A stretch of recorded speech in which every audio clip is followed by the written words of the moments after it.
Poštovani gledalci, dobrodošli u još jedan uzbudljiv intervju. Danas smo u posjeti kod našeg biljnog stručnjaka Majda iz Banovića, gdje ćemo saznati više o ljekovitim čajevima i tajnama biljnog blaga. Pridružite nam se dok istražujemo svijet biljnih čajeva direktno iz njegove radnje. Buharijevom sahihu je zabilježen hadis koji Ebu Hurere prenosi od Božijeg poslanika sallallahu alejhi ve sellem koji glasi: Allah nije spustio bolest, a da za nju nije dao lijek. Muslimov sahih navodi hadis Džabira ibn Abdullaha da je Božji poslanik sallallahu alejhi ve sellem rekao: za svaku bolest postoji lijek. Ako se upotrebi pravi lijek, bolest nestaje uz Allahovu odredbu.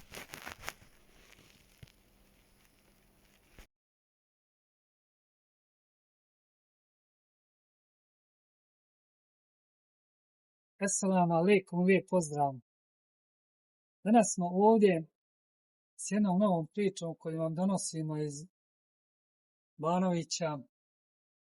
S nama je Majd, vlasnik radnje Max Dio.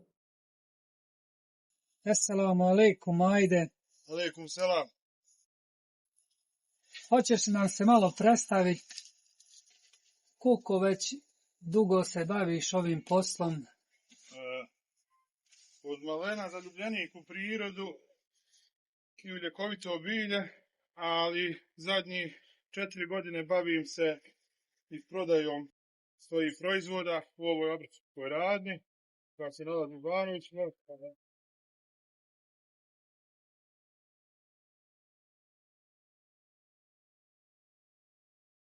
Tamam.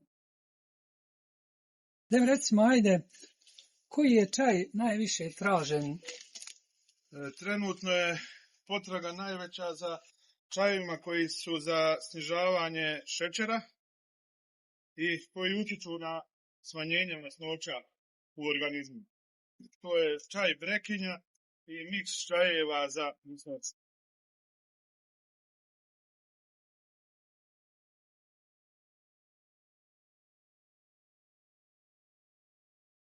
Znači, šećer je bolest modernog doba koji predstavlja sad najveći problem današnjeg stanovništva. a od čega šećer, od čega obolijeva narod, šta je uzrok šećerne bolesti? Neadekvatan rad gusterače. Gusterača ne luči dovoljno inzulina i tako se povećava šećer. A dolazi iz tog što je veliki stres kod stanovništva. Aha. Znači, prevashodno stres. Da. I moderna hrana. Hrana isto. Hrana. Tako veliki faktor. Sve je genetski modifikovano, ali šta će tako i moramo tražiti spas. Zaista, dragi gledalci, genetski modificirana hrana, odnosno hibridna hrana, može biti prisutna u našim prodavnicama. Često bez naše svijesti o tome. Preporučujem vam da istražite kako izbjeći takvu vrstu hrane putem Google pretrage. Srećom, imamo mnogo domaćih proizvođača hrane koji se posvećuju organskoj proizvodnji. Oni obično prodaju svoje proizvode na lokalnim pijacama, uključujući svježi sir, kajmak, voće i povrće. Podržimo ih svi zajedno kako bismo doprinijeli dobrobiti svi u nas.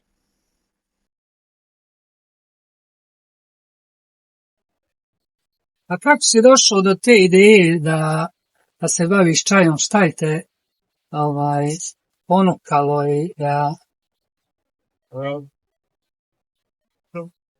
Prvo, ljubitelj prirode i provode vrijeme na prirodi, a druga stvar je pomaganje drugim.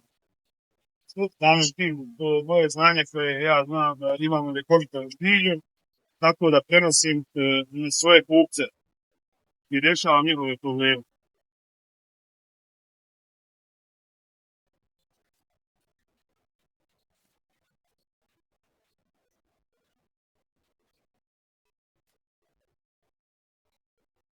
Kod nas je Majde puno rašireno pijenje kafe. Šta ti misliš po pitanju kafe? Jel ona zdrava ili nije zdrava? Jel neki kažu ima pesticida, recimo pošto se to masovno proizvodi i sad gledaju znači kako na svaki način da dođu do kafe i znači koriste se razne metode samo da se dobije na količini. Jesi li možda upoznat s time? Pa, kafa ima nekih i dobrih stvari, a i loših stvari. Ali umjereno konzumiranje kao ok. Ali ima zamjena ako je potreba u organizmu za kofeinom, ima naravno i u čajevima zamjena za kofein, to su zeleni čaj, crni čaj koji mogu biti dobra zamjena za kafu. Pričao sam isto neki dan, kad sam bio ovdje, ja sam rekao da sam brao jednu kako nam se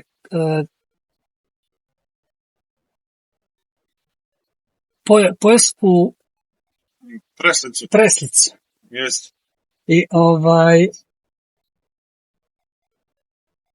a ti kažeš da nije da njih ima različitih vrsta i treba gledati, znati koja je. Naravno, ima barska preslica koja služi za obloge samo i ima poljska preslica koja je adekvatna za pijenje čaja, za obloge, za izmokavanje. Uvijek treba kod tog bilja da se pazi zato što u nekim slučaju ima dvojnika i treba da se pazi.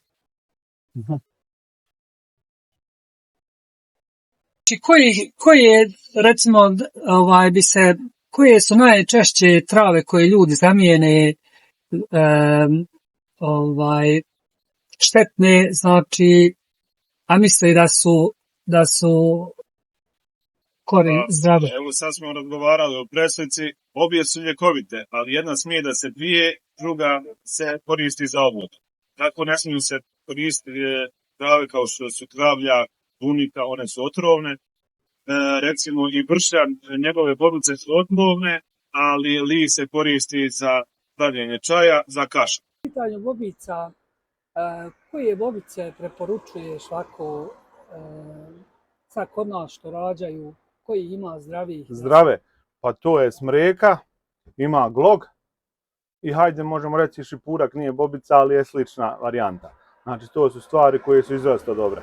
A glog se smatra najljekovitijom biljkom na svijetu. I od njeg se koristi i list i cvat kao čaj, a i bobice za čaj. Ali se one moraju sušiti na adekvatnoj temperaturi, da ne bi promijenile boju, da bi ostale kao prirodne. Znači glog? Glog, najljekovitija biljka na svijetu. Interesantno. Možeš nam par riječi reći o ljekovitim gljivama na našim prostorima? Što se mene tiče, ja koristim najviše brezovu gubu i ćuranov rep. One su jako dobre biljke za dizanje imuniteta i najviše se koriste osobe koje imaju kancer za postbolničko oporavljanje, recimo. I one se mogu vrlo lako naći u prirodi, ima i ovdje oko nas. Na konjuhu imaju sve te vrste gljiva, tako da one izgledaju ovako. Prvo su bijele, pjenaste i vrlo lagane. A ovo je brezova guba.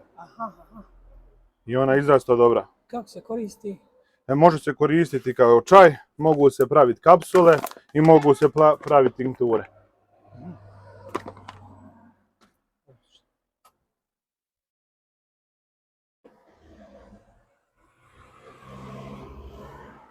Majde, idem reći koji je čaj najviše kod nas tražen?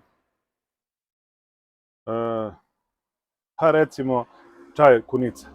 Kunice. najviše traži i najviše se proda za toku godine. I rujevina. Rujevina. Ja, rujevina je drvo koje se sakuplja u jesen, sječe se na sitne komade, pravi se čaj, 1 litar vode, stavlja se neki 20 do 30 grama čaja, kuha se 10 minuta i pije se kod bubrežnih i mokraćnih oboljenja.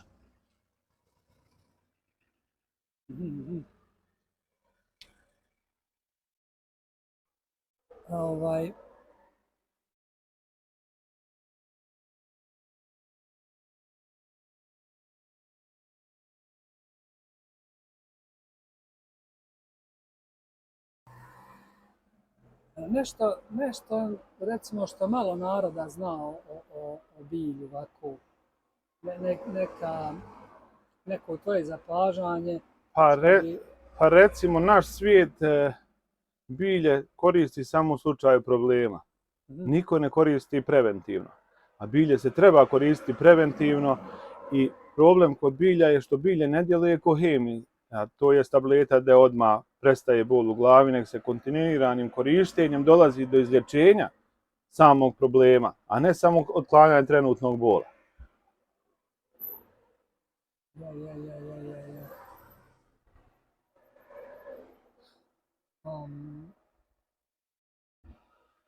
Možeš nam reći neki čajeve koje imaš ovako navest,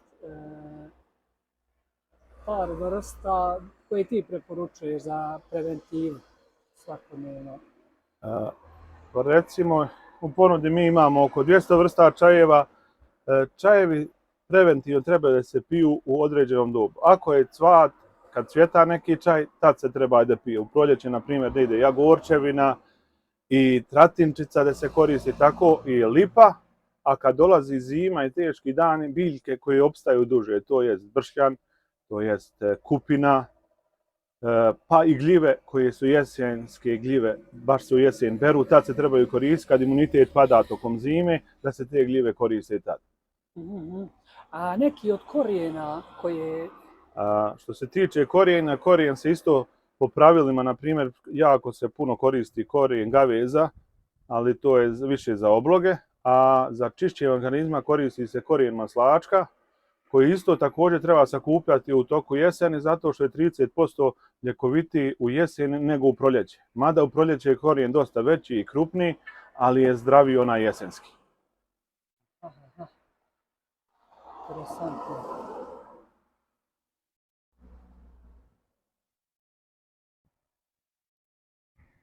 Znači, jesen. Ja, kod nas je obično ono kad maslačak Kad kreće, korijen je super i svi ga u proljeće beru, kad obrađuju svoje dvorište, beru ga tad. I on je super, ali 30% ljekovitiji je jesen. Ali zato sitan. Sitan, skroz sitan, mali. Ja.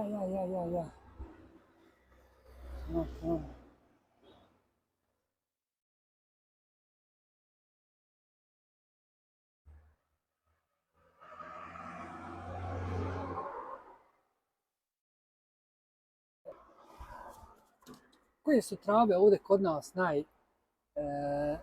recimo, ljekovitije na našem? Sami smo rekli na početku da je glog najljekovitiji. Ja. On je najbolji ovdje kod nas. A recimo, ja kao pri izvozu najkvalitetnija kupina je bosanska kupina. I realno sa ovog područja opštine Banovići po organskoj kontroli je najbolja i najbolji kvalitet je kupina. I recimo na ovom području naše opštine se skupi otprilike negdje oko 15 tona te kupine osušene koja sad završi u Evropi. Kupina, možda malo, šta je kupina za one koji... Šumska kupina je kupina koja se nalazi u šumi i koja ima crne plodove, a nema one boljice da bode. Ne ova što bude kao ostrugan, nego baš kupina ima skroz mekane liske i mekane one boljice. I bude po zemlji, po šumama. A najviše ima gdje su rasjeke po šumama, tu gdje ima dotok sunca, tu bude. Ima li još neki naziv za tu... Kod nas je zovu ostruga, jedino tako, neka, ali se zove po pravilu šumska kupina. Trnina, je li to? Ne, trnina su bobice. Aha. Trnina su bobice koje imaju u grmu raste i budu tako možda promjera 1 cm. One su dobre za sušenje, pobacivanje u miksu sa šipkom da se pije zimi. Jer, na primjer, šipak ima više vitamina C nego limun. I on je zato dobar isto za zimske dane.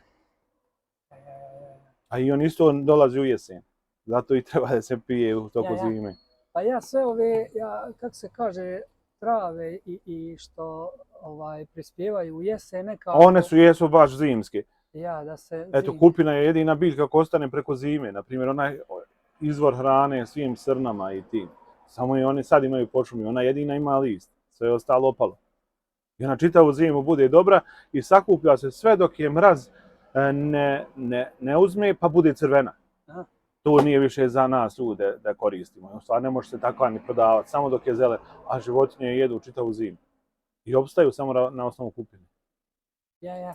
A ovdje ima u Banovićima dosta šume, borove šume, ima smole. Zašto je smola ovako dobra?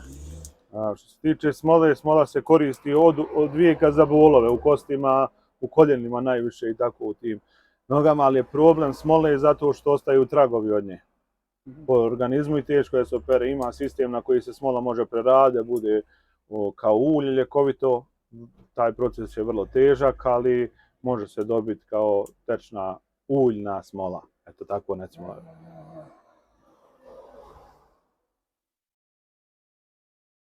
Koja je bolja smola sada, od bura ili od jelke? Koja je ljekovitija?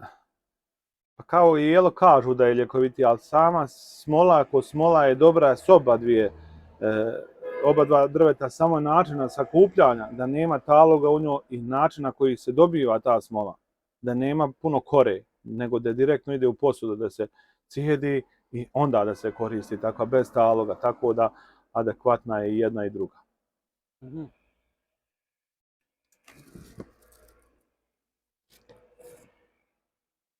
Dobro.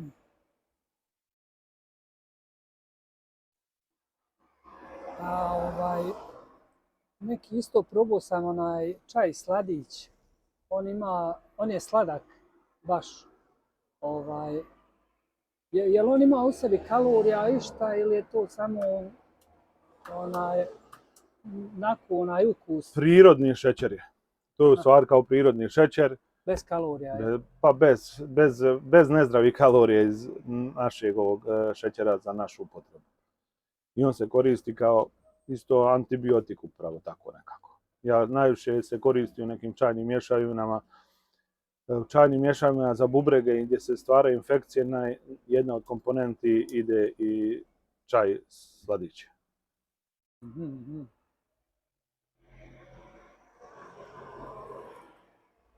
Dobro.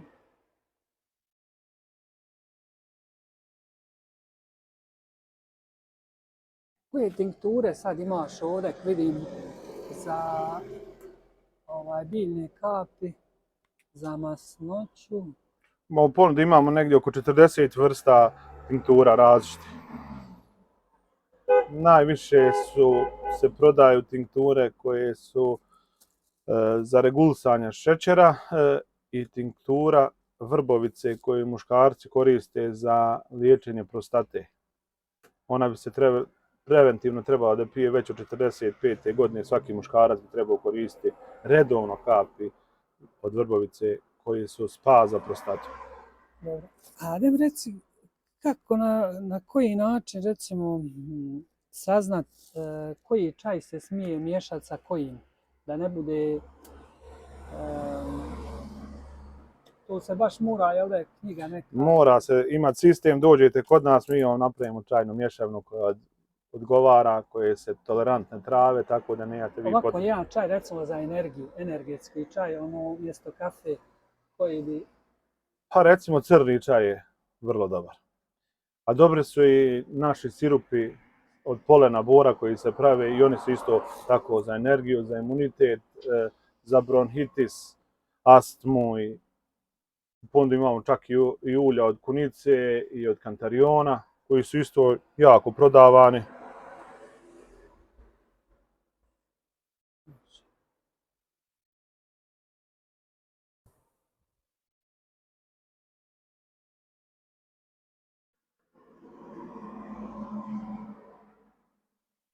Imate, je li ima čaj rok trajanja sad? Pa po pravilu svi čajevi naravno da imaju rok trajanja, najbolje je iskoristiti. U stvari mi u radnji prodajemo samo takve čajeve koji su do prispijevanja sljedećeg čaja, to je reka godina dana i to je to. Čim prispije novi, ako kunica ovogodišnja je, ona se koristi samo za ovu godinu, čim je prispjela nova kunica, ona se treba koristiti. Mada na svim čajevima u apotekama piše rok trajanja 3 godine, a to nije adekvatan rok. Najbolje znači u jednoj godini da se iskoristi. A za gljive u prvi 3 do 6 mjeseci se treba iskoristiti. Prvi 3 znači. Najbolje ljekovito dejstvo imaju tad. Da ne stoji previše. A jeste li kad čuli za lavlju gljivu? Pa jesam, ima i ona je dobra i dobra je hrastova sjajnica isto i kod nas ima. A lavlja je ona bijela gljiva sa onim kao pivcima kad raste. Ja. I čaga, ima tih gljiva, ali najviše gljive koriste se u kineskim medicinama. Oni već 5000 godina koriste gljive Kod nas je to strah neki od gljiva. Pa nije strah od gljiva, nego svijet ne zna šta je i koja je dobra. Istog račina. I u nas svijet ne bere gljive samo koje su po zemlji, a ne bere nikad na drveću. A gljive na drveću su zdraviji od gljiva na zemlji. Tako sam ja baš ovaj vikend išao brao brezovu gubu koja je super, jedno kući suši se, a rasta je na 5-6 metara na drvetu. Je li to ona brezova guba što se koristi za čele? Ne. To je trud, on se na bukvi nalazi, a ova brezova guba je na brezi. Na staroj brezi koja je već počela da odumire. Aha. I onda bude kao izraslina bukvalno ta gljiva i onda se ona skida, neće na zdravoj brezi, nego već breza koja se počela sušiti. Ili već koja je pala na zemlju. Ja. Znači, bude i na koja je pala na zemlju. Bude i na drvetu brezovom koje je palo dole na zemlju. Može se naći. Ali uglavnom najbitnije je da kad ona počne dobijati malo tamniju boju od ozgode se bere. To je tačno ovo vrijeme sad kasna jesen, da je najbolje za branje. Baš kasna jesen, malo prije snijega i to je to.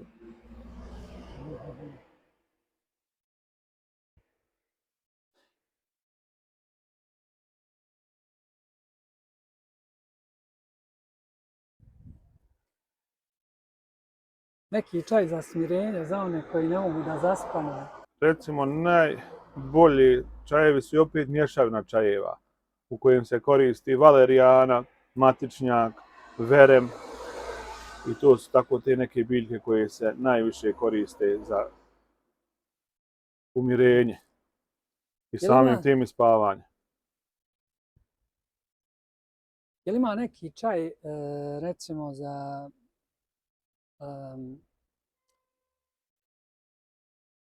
za muškarce koji, znači, pojačava testosteron? Ima naravno i zato ima jedna čajna mješavina koju mi pravimo ovdje i koja se koristi baš zato za malo veću cirkulaciju, prokrvljenost i samim tim se pojačava testosteron. Koji je sad najskuplji čaj? Recimo, evo, za one koji imaju viška para da... Najskuplje su gljive. Gljive? Ja, pa onda kardamon. Kardamon, ja. A kardamon je drugi najskuplji začin na svijetu poslije šafrana, tako da nije ni čudo zato što je njegova cijena visoka. Ja. Tu Arapi koriste u kafi. A ja radi jakog ukusa i mirisa. I u čajevima i u kafi, ne znam, ja za tinkture najviše koristim kardamon. Zato što ima izrazito lijepi miris, a i ljekovita svojstva su mu dobra.